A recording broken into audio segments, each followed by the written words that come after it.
Bismillahirrahmanirrahim. Assalamualaikum warahmatullahi wabarakatuh. Jumpa lagi dengan saya Agus Triyono dalam topik. Nah, kalau teman-teman ingat, secara umum ada 6 proses tahapan penelitian, dimulai dari persiapan penelitian, kemudian persiapan pengumpulan data, kemudian juga pengumpulan data. Nah, persiapan pengumpulan data berarti bicara pada instrumen, kemudian dilanjutkan dengan pengumpulan data, ada wawancara, kemudian ada kuesioner, observasi, ataupun juga dokumentasi. Nah, ketika data sudah terkumpul semua, apa yang harus kita lakukan berikutnya? Nah, yang bisa kita lakukan berikutnya adalah kita melakukan pengolahan data dan juga melakukan analisis data dari semua data yang terkumpul di dalam proses penelitian kita. Nah, apa tahapannya? Nanti kita bisa diskusikan setelah ini. Nah, kemudian yang terakhir, nanti setelah selesai semuanya, maka kita akan melakukan penulisan laporan. Nah, perlu kemudian saya sampaikan di sini di awal bahwa pengolahan data maupun dan analisis data dalam penelitian kualitatif dan kuantitatif itu berbeda.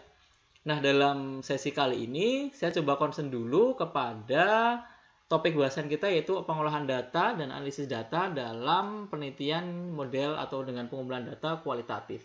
Nanti next di materi berikutnya kita diskusi pada teknik pengumpulan data yaitu data-data yang bersifat kuantitatif. Nah, teman-teman semua, apa itu kemudian pengolahan data dan analisis data kualitatif? Secara umum, kata Bogdan, yaitu proses mencari serta menyusun secara sistematis data. Dari mana kemudian data diperoleh? Satu dari wawancara, yang kedua dari observasi, ya catatan lapangan seperti yang kemarin sudah kita diskusikan, dan juga bahan-bahan lain, bisa dokumentasi atau kemudian bisa jadi dari jurnal-jurnal atau dari penelitian-penelitian yang sudah dilakukan oleh orang. Jadi kita bisa, ya. Dan ini kemudian data-data yang kemudian terkumpul dalam proses penelitian kita. Nah, bagaimana cara melakukan pengolahan dan menganalisis data? Yang pertama yang kita lakukan adalah kita mengorganisasikan data dulu. Kemudian setelah data terorganisasi dengan baik, kemudian kita jabarkan ke dalam unit-unit. Ya. Dan kemudian kita melakukan sintesa, kemudian kita membuat ke dalam pola, sampai kemudian memilih mana yang penting dan mana yang akan dikaji dalam membuat kesimpulan kita. Karena bisa jadi tidak semua data itu penting. Maka kewajiban kita adalah memilah dan memilih data yang kemudian sejalan atau kemudian sesuai dengan topik penelitian yang kita kerjakan. Bagaimana proses kemudian melakukan pengolahan data atau penganalisisan data dalam penelitian sifatnya kualitatif? Maka proses penganalisisan data dan pengolahan data itu sifatnya induktif, yaitu kemudian nanti di ending, di akhir. Berbeda dengan penelitian kuantitatif yang bisa kita lakukan di awal, kita menduga dulu dengan membuat sebuah hipotesa. Yang berikutnya adalah berkelanjutan. Artinya apa? Bahwa proses pengolahan dan proses penganalisan data itu kemudian dimulai dari awal sampai kemudian dengan akhir dan prosesnya nggak akan berhenti. Kecuali apa? Datanya jenuh. Apa itu jenuh? Nanti kita diskusikan setelah ini. Nah, tujuan akhirnya apa dalam proses pengolahan data ini dan penganalisan data ini? Tujuan akhirnya adalah kita memperoleh makna. Maka makna ini menjadi tujuan penting. Kemudian kita menghasilkan pengertian-pengertian sampai kemudian kita menghasilkan konsep serta mengembangkan sebuah hipotesis atau teori yang baru. Maka tujuan dari riset kualitatif kan sebenarnya bukan menguji teori, tapi dia menciptakan teori. Dia juga tidak menguji hipotesis, tapi kemudian dia akan mengembangkan atau membuat sebuah hipotesis yang baru. Kapan dimulai pengolahan data? Yaitu diawali sebelum terjun ke lapangan dan sesudah pengumpulan data. Jadi prosesnya lama teman-teman semua ya. Jadi mulai dari awal sampai kemudian kita sebelum terjun ke lapangan, kita sudah nyari data, dokumentasi, macam-macam. Sesudah pengumpulan data pun kita juga bisa melakukan proses pengolahan dan. Nah, apa yang bisa kita lakukan sebelum ke lapangan? Yaitu pertama kita melakukan analisis data sebelum masuk ke lapangan. Data dari mana? Ya macam-macam. Bisa kita peroleh dari studi pendahuluan kita, atau kita peroleh dari data-data yang sekunder. Masih ingat data sekunder? Oke, kalau teman-teman lupa silahkan cek di materi sebelumnya yang bicara tentang data sekunder. Ya. Kenapa? Karena ini akan digunakan untuk menentukan fokus penelitian kita. Meskipun seperti yang kami sampaikan di awal tadi bahwa dalam konteks penelitian kualitatif bisa jadi rumusan masalah akan berkembang. Ya. Studi pendahuluan seperti apa nanti bisa jadi akan berkembang. Data sekunder ini seperti apa nanti bisa jadi akan berkembang. Sehingga fokus penelitian itu bisa berubah dalam penelitian kualitatif. Nah, bagaimana selama di lapangan kita melakukan pengolahan dan kemudian penganalisis data, apa saja yang kemudian kita olah? Maka aktivitas dalam analisis data kualitatif ini teman-teman Anda, kakak tingkat Anda itu sering menggunakan konsepnya Miles and Haberman, yaitu berbicara tentang analisis data secara interaktif. Ya. Namanya saja interaktif itu berarti antara elemen A dengan elemen B dengan elemen C satu dengan yang lain saling terhubung. Nanti kita lihat elemen-elemennya apa saja. Karena konteksnya interaktif, maka dia akan berlangsung terus-menerus sampai tuntas. Sehingga datanya itu jenuh. Jenuh itu apa? Jenuh itu datanya nggak ada yang baru. Datanya kemudian sudahlah, data antara A dengan B, datanya sama. Antara B dengan C, D, semuanya datanya sama. Oke, berarti data sudah jenuh. Tidak ada informasi yang baru yang kemudian kita dapatkan. Dengan demikian, berarti data kemudian sudah kita analisis. Data kemudian sudah kita olah. Itu yang kemudian kita lakukan selama di lapangan. Aktivitasnya apa? Kata Miles and Haberman, disebut dengan analisis interaktif. Itu pertama adalah data reduction atau reduksi data. Apa itu? Nah, kita bicarakan setelah ini. Kemudian kedua adalah data display. Dan yang ketiga nanti adalah conclusion drawing atau verification. Ini adalah tiga elemen kunci yang ada di dalam penelitian asal di dalam analisis interaktif yang dikemukakan oleh Miles and Haberman. Hampir mahasiswa atau kakak-kakak tingkat Anda itu melakukan analisis interaktif atau analisis penelitian kualitatif yang kemudian studinya lapangan, interview itu kemudian dengan menggunakan analisis interaktif. Bentuknya seperti apa? Nah, teman-teman semuanya, ini yang kemudian disampaikan oleh Miles and Haberman, yaitu kemudian ada data collection. Data collection berarti kita mengumpulkan data terlebih dahulu. Data kita kumpulkan. Ya, apa penelitian kualitatif pengumpulan datanya? Ya, betul, satu wawancara. Yang kedua, ya observasi.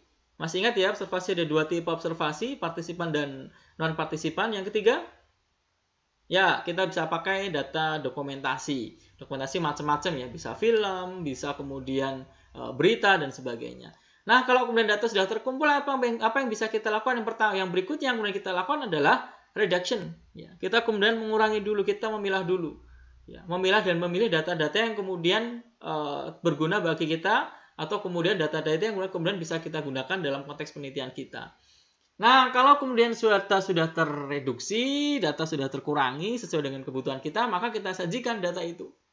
Kita display data kita. Ya, data display sampai kemudian kita bikin conclusion atau drawing atau verifying atau verification. Nah, ini tahapannya interaktif ya, antara data collection, kemudian dengan data display, dengan data reduction, itu kemudian satu dengan yang lain bisa saling mengisi. Berarti kan teman-teman dari conclusion itu bisa ke data collection loh. Artinya kalau konklusinya kemudian ada yang kurang, bisa mengumpulkan data lagi. Dan itu tidak berlaku di dalam penelitian kuantitatif. Kalau sudah bikin konklusi ya sudah selesai. Kualitatif enggak, semuanya masih bisa berjalan proses pengumpulan data terus sampai kemudian data yang kita kumpulkan itu adalah data yang sifatnya jenuh. Bagaimana langkahnya? Teman-teman bisa lihat pada bagian atas ada periode pengumpulan data. Yaitu kemudian sampai kemudian tahapan-tahapan ya. Reduksi data itu kemudian jadi selama penelitian berlangsung, data display itu kemudian juga selama penelitian berlangsung, kemudian setelah penelitian berlangsung sampai kemudian dilakukan analisis. Terakhir itu adalah di kesimpulan kita. Ya. Kesimpulan kita baru kemudian nanti akan menghasilkan sebuah analisis akan menghasilkan sebuah kesimpulan yang inherent dengan fokus penelitian kita. Nah, kita cek langkah pertama, yaitu data reduction. Apa data reduction? Data di lapangan itu kan jumlahnya cukup banyak, ya. Sehingga perlu dicatat secara teliti dan rinci. Maka mohon maaf, modal peneliti itu pertama adalah alat tulis. Ya. Kemudian adalah recorder. Ya, recorder bisa dari handphone, ya, alat tulis macam-macam, block note macam-macam. Kenapa? Karena kita akan mendokumentasikan. Handphone juga karena untuk memfoto. Ya, di lapangan kadang-kadang juga ada hal yang kemudian bisa kita dokumentasikan melalui foto ataupun melalui video. Ya. Nah, semakin lama di lapangan data itu semakin banyak. Ya. Nah, biasanya orang semakin banyak data itu semakin kompleks dan rumit. Ya. Maka kemudian perlu analisis data melalui reduksi. Tujuannya apa? Ya, kemudian untuk merangkum, mengkategori, memilih hal-hal yang pokok dan fokus pada hal yang penting. Kemudian setelah itu kita bisa cari tema dan polanya seperti apa. Nah, itu yang kemudian akan kita kembangkan di dalam data reduction. Nah, kadang-kadang kita menemukan sesuatu yang beda, sesuatu yang asing ini. Oh, ini nggak ada nih dengan di teori kita dan sebagainya. Oh, ini ada sesuatu yang baru bagi kita. Nah, atau kemudian dia belum memiliki pola sendiri. Nah, ini yang harus kemudian menjadi fokus penelitian kita. Perhatian kita di sana. Kenapa? Karena ada hal yang sifatnya anomali, adalah yang kemudian sesuatu yang kemudian terjadi itu di luar sebagaimana mestinya gitu. Polanya kok berbeda. Nah, ini yang menjadi menarik perhatian kita. Misalnya kemudian ada yang melakukan riset misalnya berkaitan dengan bagaimana kemudian perbedaan respon antara pemerintah daerah dengan pemerintah pusat di dalam melakukan penanggulangan COVID-19 misalnya. Ya, ada pemerintah yang kemudian sikapnya kemudian gerusa-gerusu, gegabah dan sebagainya. Tapi ternyata dia kemudian polanya itu kemudian ternyata dia unik. Kenapa? Karena dia sudah mempersiapkan dan sebagainya. Itu berarti sesuatu yang menjadi fokus perhatian kita. Kenapa dia begitu gitu? Atau kemudian misalnya kemarin ada yang kemudian menggunakan kearifan lokal dalam kampanye COVID-19.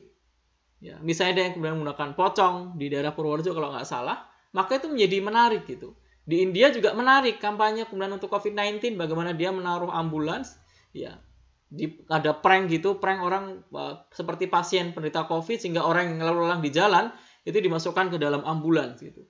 Ini menjadi perhatian peneliti. Kenapa? Karena dia melakukan sesuatu yang berbeda dengan sebagaimana mestinya dilakukan oleh orang-orang dalam kampanye anti COVID-19. Oke, setelah data penjelasan tentang data reduction, kita lihat dengan contoh misalnya. Ini data banyak sekali ya. Ada yang angka, ada yang kemudian huruf besar, huruf kecil, ada simbol, ya macam-macam ini. Ini data di lapangan seperti ini. Ya. Sehingga kita itu harus kemudian mereduksi. Jadi milih yang penting. Kemudian kita membuat kategori. Oke, kita pilih dengan huruf besar, dengan huruf kecil, dan angka. Yang kepakai kemudian kita buang, kita skip. Ya, misalnya kita kumpulkan huruf besar. Huruf besarnya itu ada berapa sih F-nya? E-nya ada berapa sih? Kita kumpulkan semua. Huruf kecilnya kita kumpulkan semua. Angkanya kita kumpulkan. Kenapa? Karena simbol. Ya, dan yang lain-lain itu kemudian nggak penting. Jadi yang penting hanya huruf besar, huruf kecil, dan angka. Di luar itu kita nggak pakai. Ini namanya reduksi data. Jadi informasi-informasi yang penting itu yang kemudian kita kumpulkan, yang nggak penting kita drop. Nah, bagaimana dengan data display? Kalau kemudian data sudah tereduksi, maka kita lakukan data display atau kemudian kita sajikan data itu. Ya, bentuknya bisa uraian singkat, bisa bagan, bisa hubungan antar kategori, bisa flowchart atau sejenisnya, atau proses itu juga bisa. Ya. Tahapan 1, tahapan 2, tahapan 3 seperti apa gitu. Misalnya ada kemudian perusahaan yang melakukan pemberdayaan masyarakat, ya, PT Holcim misalnya, kita bikin ini. Bagaimana flowchartnya, bagaimana kemudian tahapannya, tahapan 1, tahapan 2, tahapan 3 seperti apa. Itu yang kemudian kita displaykan. Tapi bisa jadi belum secara komprehensif. Nah, kalau kata Marcel Habermas, yang paling sering digunakan untuk penyajian data dalam penelitian kualitatif adalah teks yang bersifat naratif. Maka seringkali kita berbasisnya adalah hasil interview kita berupa teks wawancara kita. Sehingga saya kemudian berkali-kali menyampaikan ke teman-teman untuk kemudian selalu merecord, selalu kemudian merekam hasil wawancara, kemudian mengetik. Setelah dari ketikan itu baru nanti kita bisa dilihat bagaimana cara melakukan analisisnya. Ya, kenapa? Karena kekayaan dari penelitian kualitatif itu adalah berupa teks yang sifatnya narasi. Itu yang Nah, dengan mendisplaykan data, maka kita akan mudah itu untuk melihat apa yang sebenarnya terjadi. Setelah ini kemudian apa rencanakan kerja yang akan kita lakukan berikutnya berdasarkan apa yang telah kita pahami. Ya. Atau ada juga yang bikin grafis, metrik, network atau chart, tapi ini jarang ya. Seringkali kemudian orang menggunakan naratif sama kemudian flow aja, chart aja, flow chart gitu, proses yang menjelaskan tahapan ini, tahapan ini, tahapan ini, dan sebagainya. Nah, kemudian juga untuk mengecek apakah peneliti telah memahami apa yang didisplaykan, maka perlu dijawab pertanyaan. Nah, apakah Anda tahu apa isi data display? Jangan-jangan peneliti sendiri nggak paham. Nah, kalau peneliti nggak paham, ya berarti harus kemudian dibaca ulang lagi data-data tersebut. Apa yang unik dan apa yang kemudian baru di dalam konteks. Nah, ini contoh data display misalnya. Kita reduksi dulu dari huruf besar, huruf kecil, angka, membuang yang tidak terpakai. Nah, kemudian setelah itu kita sajikan ke dalam pola. Misalnya ini ya, ada huruf besar, huruf kecil, dan angka yang kemudian kita temukan. Oh, kemudian kita lihat nih, polanya apa? Oh, huruf besarnya ada apa aja sih? Apakah dari A sampai Z? Oh, ternyata enggak. Kemudian angkanya apakah dari 0 sampai dengan 9? Oh, ternyata enggak, ada yang satunya enggak ada. Ya, kemudian huruf kecilnya apa aja sih? Itu yang kemudian kita klasifikasikan karena ada data yang double kan. Ya, F-nya kok 3 yang direduksi data. Ya berarti kemudian kita press karena F itu berarti informasinya sama. Berarti F-nya menjadi 1, O-nya menjadi berapa? Itu yang kemudian kita klasifikasikan. Ya. Nah, data ini harus kemudian terhubung ya antara huruf besar, huruf kecil, ya antara kemudian angka ini kemudian semuanya saling terhubung. Ya. Semuanya kemudian berlaku semuanya kemudian interaksi antara satu dengan yang lain. Ini pola gambaran bagaimana satu mempengaruhi yang lain juga mempengaruhi yang lain. Contohnya data display seperti ini ya. Ada kesalahan operator langsung, kesalahan operator kesalahan di luar operator, kesalahan tidak diketahui, kesalahan operator tidak langsung. Ini yang kemudian kita contoh data display. Sehingga kemudian dari fishbone, orang menyebutnya gambarnya adalah fishbone, tulang ikan. Itu kemudian kita jadi tahu di operator apa aja sih kesalahannya, yang di luar operator apa aja sih, yang tidak diketahui apa aja sih. Ya, ini bagian dari display. Sehingga kita bisa mengkategorikan data tersebut. Ya, kemudian kita bisa menyajikan data tersebut ditambah dengan hasil. Nah, terakhir adalah kita melakukan conclusion, drawing atau verification. Ya, penarikan kesimpulan dan verifikasi. Nah, kesimpulan yang mungkin menjawab rumusan masalah bisa jadi yang sejak awal kita tentukan. Ya. Tetapi bisa jadi tidak. Kenapa? Karena rumusan masalah dalam penelitian kualitatif itu berkembang. Setelah penelitian masuk ke lapangan, itu kan berkembang masalah. Bisa jadi berubah. Ya. Bisa jadi sama, tapi bisa jadi juga berubah. Seringnya gimana, Pak? Ya seringnya berubah. Kenapa? Karena bisa jadi di lapangan kita menemukan fakta yang menarik. Nah, setelah itu berarti kemudian kita harus bergeser nih. Rumusan masalah-masalah di awal harus kemudian kita sesuaikan dengan rumusan masalah yang baru yang kemudian kita tentukan pasca kita berada di lapangan. Nah, terakhir kesimpulan itu merupakan temuan baru yang sebelumnya belum pernah ada. Jadi hal-hal baru apa yang kemudian kita temukan, hal-hal yang unik apa yang kita temukan gitu.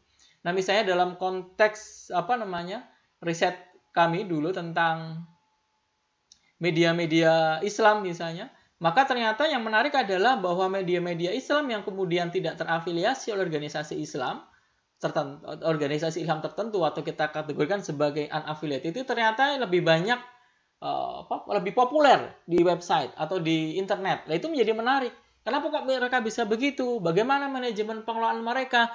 Nah, ini yang kemudian menjadi kesimpulan untuk kemudian disajikan. Sehingga harapannya setelah penelitian itu adalah bahwa organisasi-organisasi Islam yang kemudian menggunakan website itu kemudian bisa ngikutin pola pengelolaan atau manajemen website atau manajemen media baru yang dimiliki oleh website yang kemudian tidak terafiliasi tertentu. Misalnya apa? Dulu ya kita bandingkan antara era Muslim, kemudian dakwah tuna, kemudian juga dengan organisasi seperti NU, Muhammadiyah, ya Dewan Dakwah dan sebagainya. Nah, ini kemudian menjadi temuan menarik sehingga organisasi-organisasi Islam yang kemudian punya website itu harus kemudian bekerja memperbaiki pengelolaan websitenya sehingga kemudian tingkat popularitasnya setidaknya sama dengan website yang kemudian tidak terafiliasi pada organisasi Islam tertentu. Nah, ini teman-teman semuanya bicara pada aspek pengolahan dan analisis data dalam penelitian kualitatif. Next, kita akan lanjutkan dengan analisis data penelitian kuantitatif. Terima kasih atas perhatiannya. Semoga kita bisa jumpa lagi dalam sesi berikutnya. Wassalamualaikum warahmatullahi wabarakatuh.